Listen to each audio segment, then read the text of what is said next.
দুর্লভ একজন শহরের মানুষ। ঢাকা শহরের ব্যস্ত রাস্তায় তার দিন শুরু হয় অফিসের ভিড়ে। সে রোজ পায়ে হেঁটে অফিসে যায়, আর অফিস শেষ করে ক্লান্ত মুখে বাসায় ফিরে। জীবনের প্রতিটি মুহূর্ত তার যেন ঘড়ির কাঁটার সাথে বাঁধা। একদিন কাজের চাপে বিরক্ত হয়ে পড়ে দুর্লভ সিদ্ধান্ত নেয় কয়েক দিনের জন্য গ্রামে যাবে। তারপর সে নবাবগঞ্জের উদ্দেশ্যে বাসে উঠে পড়ে। বাসের জানালা দিয়ে গ্রামের দৃশ্যগুলো চোখে পড়ে, আর সাথে মরিচা চকের পাকা ধানের বাতাস। বহু বছর পর সে ফিরে যায় তার পৈতৃক ভিটায়। দিঘির পাড়ে ছোট্ট একটা গ্রামে।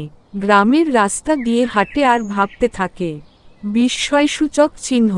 শহরের যান্ত্রিক শব্দ নেই, ট্রাফিক নেই, শুধু পাখির ডাকা আর মৃদু বাতাস। সে হাঁটতে হাঁটতে তার বাড়ি চলে যায়।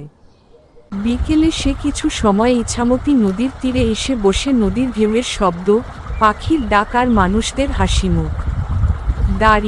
গ্রামের মানুষগুলো অল্পতে খুশি। সকালে মাঠে কাজ শেষ করে বিকেলে চায়ের আড্ডা সেখানে তাকে অনেক মুগ্ধ করে তুলে। আর সে ভাবতে থাকে, আসল সুখ কি শহরের আধুনিকতায়, না এই সহজ সরল জীবনে? এক সপ্তাহ পর দুর্লভ যখন শহরে ফিরে আসে, তার মন তখনও পড়ে থাকে সেই গ্রামের শান্ত পরিবেশে। সে ঠিক করে, জীবনে শুধু কাজ নয়, সময় করে মাঝে মাঝে ফিরবে সেই গ্রামের মাটিতে, যেখানে সত্যিকারের জীবন খুঁজে পাওয়া যায়।